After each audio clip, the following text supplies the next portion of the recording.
Hello नमस्कार दोस्तों, स्वागत है आपका हमारे यूट्यूब चैनल सम्राट एजुकेशन में। दोस्तों, आज की इस वीडियो में आप लोगों को बीएससी एग्रीकल्चर थर्ड सेमेस्टर की एक विषय इंटीग्रेटेड डिजीज मैनेजमेंट का principle of integrated disease management का कुछ मोस्ट इम्पॉर्टेंट शॉर्ट और लॉन्ग क्वेश्चन बताने वाला हूं, जो कि आपके एग्जाम के लिए काफ़ी ज़्यादा इंपॉर्टेंट होने वाला है। ठीक है, खास करके वीर बहादुर सिंह पूर्वांचल यूनिवर्सिटी वालों के लिए इम्पॉर्टेंट है और सभी के लिए भी इम्पॉर्टेंट है। ठीक है, तो सबसे पहले हम लोग देखेंगे जो शॉर्ट टाइप क्वेश्चन है, वेरी शॉर्ट टाइप क्वेश्चन उसको, और इस पर अच्छा खासा रिस्पांस मिलेगा तो एक वीडियो और बनेगा, उससे आप लोगों का टोटल जो क्वेश्चन है कवर हो जाएगा। तो पहला क्वेश्चन है सीड बॉर्न डिजीज, बीज जनित रोग के बारे में। ठीक भैया, क्या है बीज जनित रोग के बारे में कि सीड बॉर्न डिजीज क्या होता है। ठीक है, तो सीड बर्न डिजीज ऐसा रोग होता है, ऐसा डिजीज होता है जो कि बीज से फैलने वाला होता है। ठीक है, ऐसा रोग जो कि बीज से फैलता हो उसे बोलते हैं सीड बर्न डिजीज। यह जो रोग होता है, यह जो बीमारी होती है, यह बीज के अंदर भी हो सकती है, बीज के बाहर भी हो सकती है। ठीक है, यह फंगस, बैक्टीरिया, वायरस की वजह से पौधों में फैलता है। ठीक है, जब हम बीज को जैसे फंगस, बैक्टीरिया, वायरस जो है पहले से हमारे बीज में मौजूद होते हैं, और जैसे हम लोग खेती में बुआई करते हैं उसे रोगी कर देते हैं। ठीक है, तो जब हम ऐसे बीज की बुआई करते हैं तो रोगाणु पौधे में चले जाते हैं और फसल को नुकसान पहुंचाते हैं। ठीक है, तो यह हो गया आपका बीज जनित रोग। आगे है फैकल्टेटिव पैरासाइट, बहुत इंपॉर्टेंट है। Facultative parasite, obligate parasite. ठीक है, तो फैकल्टेटिव पैरासाइट क्या होता है? तो फैकल्टेटिव पैरासाइट ऐसा पैरासाइट होता है जो कि अपने जीवन काल को पूरा करने के लिए अलग अलग होस्ट पर निर्भर रहता है। ऐसा नहीं कि सिर्फ एक कई होस्ट पर निर्भर रहेगा। ठीक है, अलग अलग होस्ट पर निर्भर रहेगा। मैं थोड़ा समझिएगा कि ये ऐसे पैरासाइट होते हैं जो अपने जीवन को पूरा करने के लिए किसी होस्ट पर निर्भर रह सकता है, किसी होस्ट पर निर्भर रह सकता है, लेकिन ज़रूरी नहीं है कि वो हमेशा ही ऐसा करे। ठीक है, मतलब अपना जीवन पूरा करने के लिए होस्ट पर निर्भर रह सकता है, लेकिन ऐसा भी जरूरी नहीं कि वह हमेशा ऐसे ही करे। ठीक है, कभी कभी क्या होता है कि होस्ट के बिना भी यह अपना जीवन यापन कर लेता है और अपना जीवन पूरा कर लेता है। ठीक है, यदि मैं आपको एग्जाम्पल के माध्यम से समझाऊँ तो मान लीजिए एक फंगस है जो कि आमतौर पर क्या करता है, मिट्टी में सड़े हुए पदार्थों को खाकर जिंदा रहता है, लेकिन यदि इसको मौका मिल गया तो एक कमज़ोर पौधे पर हमला करेगा और उससे अपना भोजन लेता है, और यह क्या होता है तो पौधे का परजीवी बन जाता है। वो पौधा इसका होस्ट बन जाता है या पौधे का परजीवी बन जाता है। ठीक है, लेकिन यदि पौधा नहीं रहेगा तो बिना पौधे के भी जीवित रह सकता है। तो यहाँ पर क्या हुआ कि पौधा है तो कमज़ोर पौधा तो उसके ऊपर अपना होस्ट बना लेगा उसको, यदि वह नहीं है तो भाई ये मिट्टी में से अपना जीवन यापन करेगा। तो यही बोल रहा है कि इसके पास कई सारे ऑप्शन होते हैं। अब एक होता है ऑब्लिगेट पैरासाइट। ठीक है, एक क्या होता है ऑब्लिगेट पैरासाइट। ऑब्लिगेट पैरासाइट जो होता है इसका ठीक उल्टा होता है, वह जो होता है वह होस्ट के बिना जीवित ही नहीं रह सकता। ठीक है, जो ऑब्लिगेट पैरासाइट होता है उसके पास कोई ऑप्शन नहीं होता है दूसरा, लेकिन जो फैकल्टेटिव पैरासाइट होता है इसके बाद दूसरा ऑप्शन होता है। ठीक है भैया, तो उम्मीद करते हैं समझ में आ गया होगा। आगे देखते हैं रोग।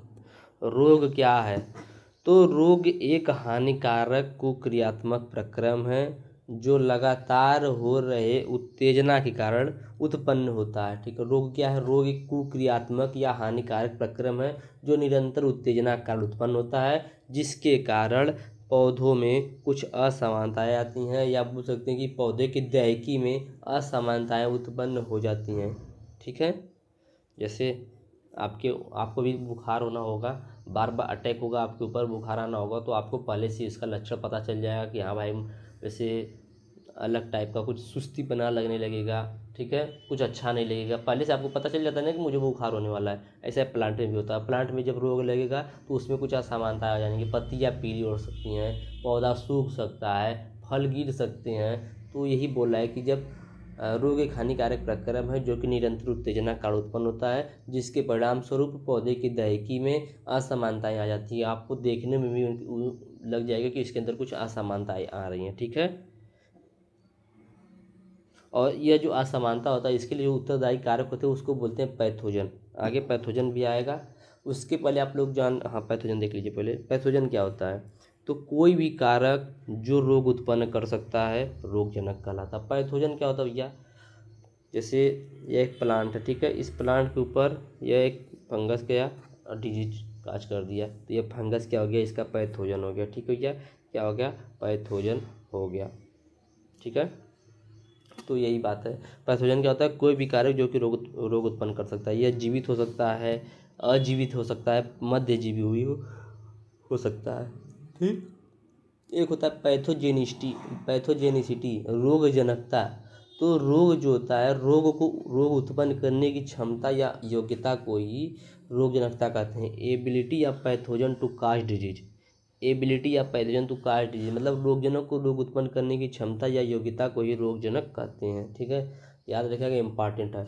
और कभी कभी अभी मैंने आप लोगों को बताया ऑब्लिगेट पैरासाइट और फैकल्टेटिव पैरासाइट। कभी कभी क्या होता है, डायरेक्ट पैरासाइट पूछ लेता है। तो पैरासाइट क्या होता है, तो पैरासाइट या परजीवी वह जीव होता है या विषाणु होता है जो दूसरे जीवित जीव के साथ एक साथ रहता है, उसके ऊपर अपना जीवन यापन करता है, उसी से अपना आहार लेता है। ठीक है, और उसे कोई लाभ उस प्रदान नहीं करता। ठीक है, तो यह क्या हो गया, आपका हो गया परजीवी। बायोट्राफ क्या होता है, बायोट्राफ भी इम्पॉर्टेंट है। मैं देखिए बता रहा हूँ, लिखा नहीं क्योंकि इसमें टाइम बहुत अधिक लगेगा, आप लोगों का कल ही एग्जाम में। बायोट्राफ क्या होता है, तो वह रोगजनक जो अपने परपोषी को तुरंत नहीं मारता तथा प्रकृति से सदैव अपना भोजन जीवित ऊतकों से प्राप्त करता है। वह रोगजनक जो कि अपना जो परपोषी होता है उसको तुरंत नहीं मारता है, प्रकृति से सदैव अपना भोजन जीवित ऊतकों से प्राप्त करता रहता है, जिन पर अपना विकास या जीवन चक्र पूरा करता है, उसी को बायोट्राफ या अविकल्पी परजीवी कहते हैं।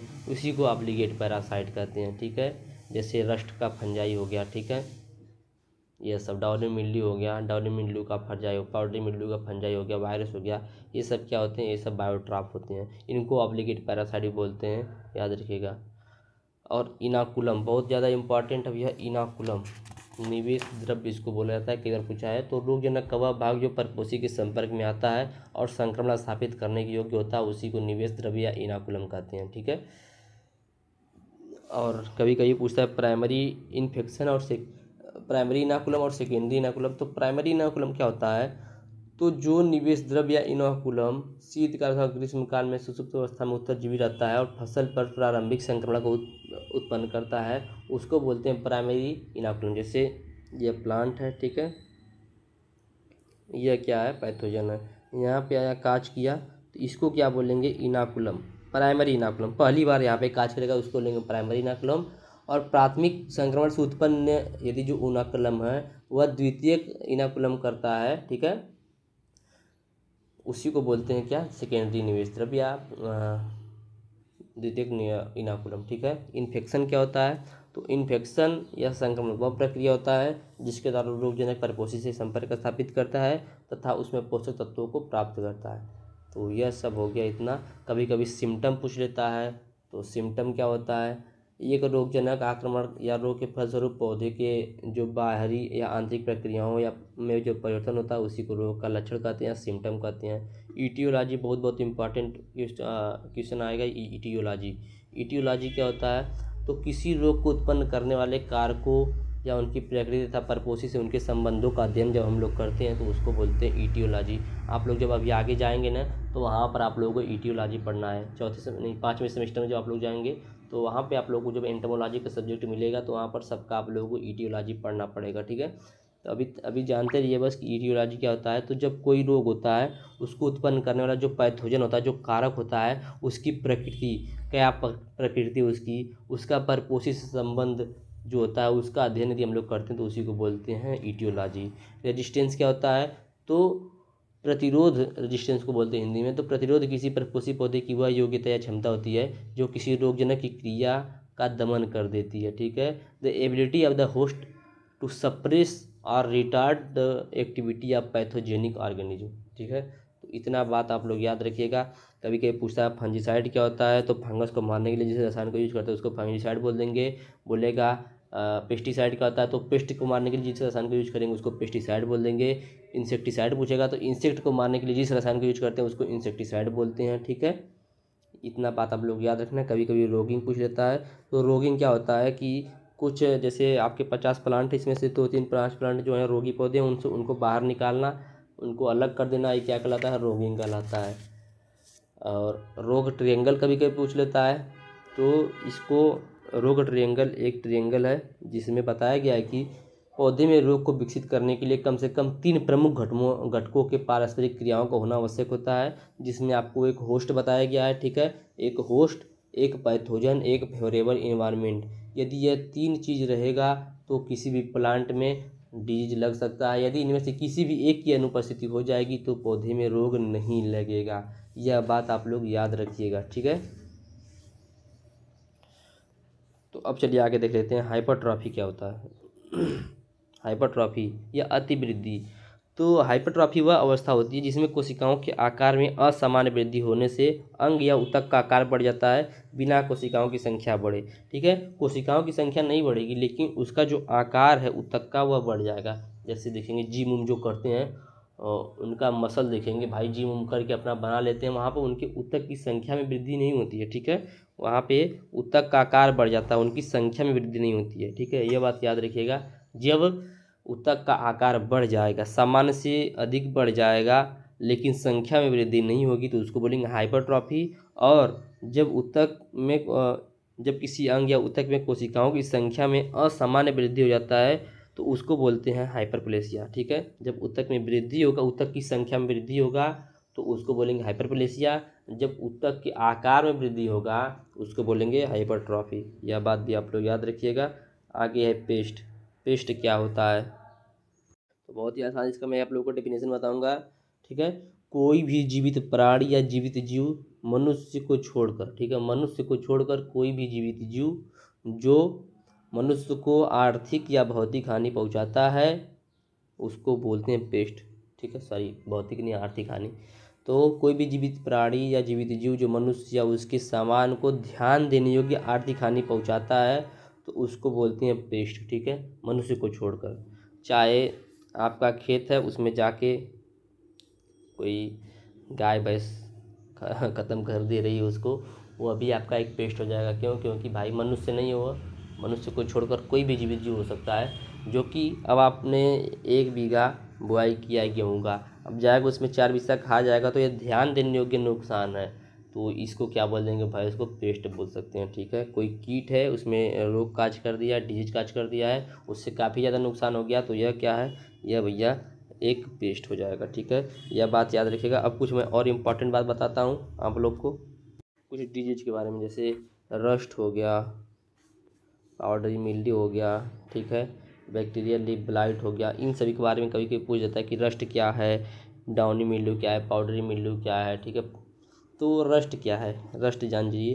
तो रस्ट एक डिजीज है, पौधे का रोग है जो कि फंगस के कारण होता है, ठीक है। रस्ट पौधे का एक रोग है जो कि फंगस के कारण होता है।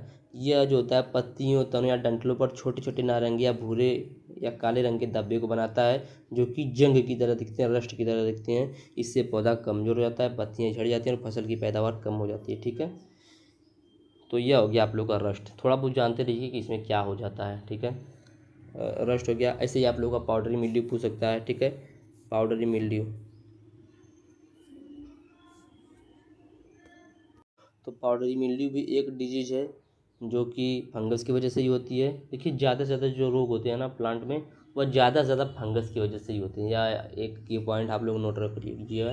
तो पाउडरी मिल्ड्यू जो है यह पौधे में लगने वाला एक बीमारी है जो कि फंगस की वजह से होता है। इसमें क्या होता है, पत्तियां, तन या फूलों पर सफ़ेद या भूरे रंग के पाउडर जैसा लेप दिखाई देने लगता है, ठीक है। जो पाउडर होते हैं ना सफ़ेद कलर के, वैसा आप लोगों को पाउडर जैसा लेप दिखाई देने लगता है। पौधा कमजोर हो जाता है, पत्तियां मुरझा जाती हैं और फल फूल कम लगते हैं, ठीक है। तो यह हो गया आप लोगों का क्या? Powdery mildew. वैसे ही आप लोगों को रस्ट के बारे में मैंने बता दिया, पाउडरी मिल्ड्यू बता दिया, लूज स्मट आप लोग देख लीजिएगा। जो भी डिजीज है ऊपर ऊपर से थोड़ा थोड़ा देख लीजिएगा।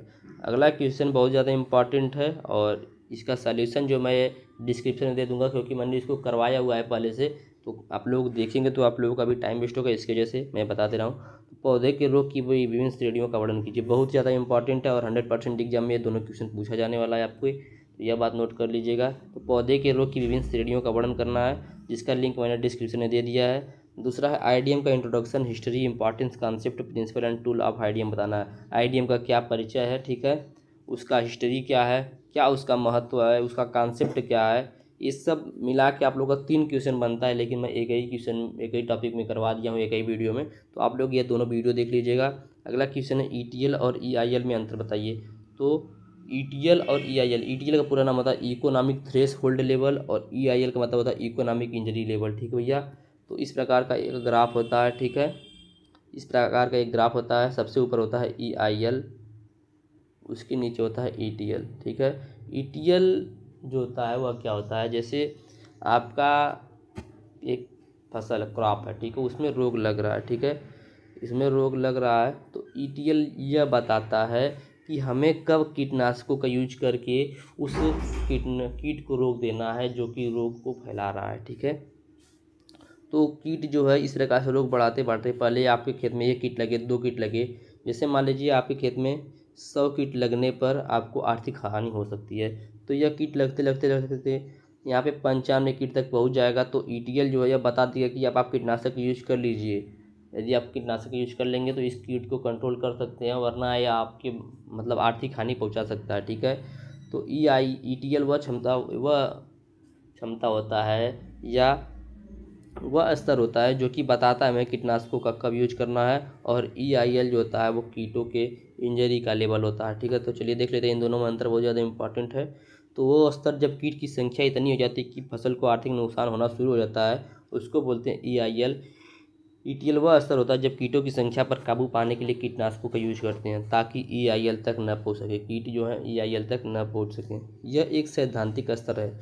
EIL जो होता है यह एक सैद्धांतिक स्तर होता है, और जो ETL होता है यह एक क्रियात्मक स्तर होता है, मतलब यहाँ पर हमें कुछ क्रिया करना होता है। ठीक है, ठीक है, अगला है यह नुकसान की आखिरी सीमा होता है। EIL जो होता है, सॉरी अरे यार क्या हो गया भाई, सॉरी थोड़ा सा वो फोन अलग जगह टच हो गया था। ठीक है, तो जो EIL होता है वह नुकसान की आखिरी सीमा होता है, और जो ETL होता है यह एक क्रियात्मक सीमा होता है। यहाँ पर हमें कुछ क्रिया करना होता है, और यह जो होता है आखिरी सीमा होता है। ठीक है, सॉरी यह एक सैद्धांतिक होता है, यह एक क्रियात्मक होता है, यह नुकसान की आखिरी सीमा होता है, यह EIL से पहले का स्तर होता है जहाँ पर हम कीटनाशकों का यूज करते हैं। यह फसल की कीमत, नुकसान की मात्रा और नियंत्रण लागत पर आधारित होता है। EIL जो होता है यह फसल की कीमत क्या है, कितना नुकसान हुआ है, और इसके नियंत्रण लागत पर आधारित होता है। और जो ETL होता है यह कीटों की संख्या कितनी है, रोग की तीव्रता कितनी तेज है, उस पर आधारित होता है। ठीक है, मैं एक एग्जाम्पल के माध्यम से आप लोगों को समझाता हूँ। ठीक है, EIL क्या होता है, मान लीजिए ETL जब EIL मतलब समझिएगा कि यदि 20 कीट फसल खराब कर दें और नुकसान लागत की कीमत से ज़्यादा हो। ठीक है, जब 20 कीट जो है वो आपकी फसल को नुकसान कर सकते, कोई आपके मान लीजिए आपका 20 प्लांट है। ठीक है, और 20 कीट यदि आपके 20 प्लांट में लग जा रहे हैं तो आपका जो फसल का कीमत है उससे ज़्यादा नुकसान हो जा रहा है। तो क्या होगा, ETL पर जब जैसे ही 10 कीट पहुँचेंगे तो आपको बता देगा कि आप अब कीटनाशक का यूज कर लीजिए, जिससे आप लोगों का नुकसान 20% तक रुक जाएगा। ठीक है भैया, इसी प्रकार यहाँ पर इसका यूज होता है। तो यह थे कुछ इंपॉर्टेंट क्वेश्चन जो कि मैंने आप लोगों को बताए। अभी बहुत सारे क्वेश्चन बचे हुए हैं, लेकिन इस वीडियो पे रिस्पांस जैसा मिलेगा वैसा आप लोगों को वीडियो देखने को मिलेगा। वीडियो अच्छा लगा तो वीडियो को लाइक कीजिएगा, चैनल को सब्सक्राइब कीजिएगा, अपने दोस्तों को शेयर कीजिएगा। धन्यवाद, जय हिंद।